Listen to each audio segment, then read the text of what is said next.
திருச்சிற்றம்பலம். திருமந்திரம் பாடல் 169. செல்வம் இல்லாதது அப்படிங்கிறத சொல்கிறாரு.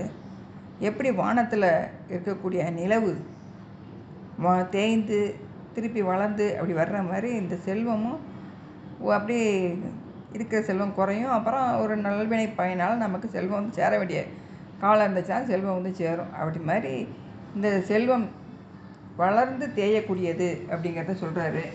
அதனால் அந்த செல்வம் நல்ல வழியில் செலவழித்து நம்ம அறச்செயல்களை செஞ்சு அது நிலையான செல்வத்தை கொடுக்கக்கூடியதாக மாற்றிக்கங்க அப்படின்னு சொல்கிறாரு.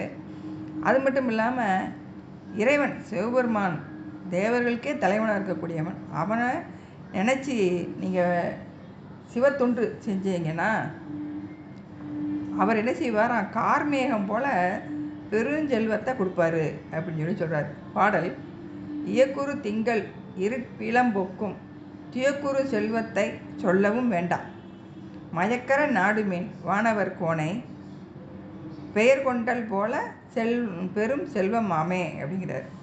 அது தேவர்களுக்கெல்லாம் தலைவனாக இருக்கக்கூடிய சிவபெருமானுடைய நீங்கள் சார்ந்து வழிபடும் பொழுது அந்த செல்வம் எப்படி ஆகும்னா பெருஞ்செல்வமாக கார்மேகத்து மழை போல் அந்த செல்வத்தை கொடுப்பாரு அப்படின்னு சொல்கிறாரு. இதையே வள்ளுவ பெருந்தகையார்னு சொல்கிறார் பாருங்க. கூத்தாட்ட வைக்குளாத் அற்றே பெருஞ்செல்வம் போக்கும் இது விழித்தற்று.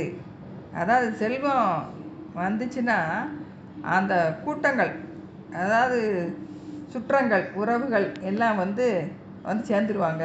அதுவே செல்வம் போன உடனே எல்லாரும் பிரிஞ்சு போயிடுவாங்க அப்படிங்கிறத கருத்தை சொல்கிறாரு.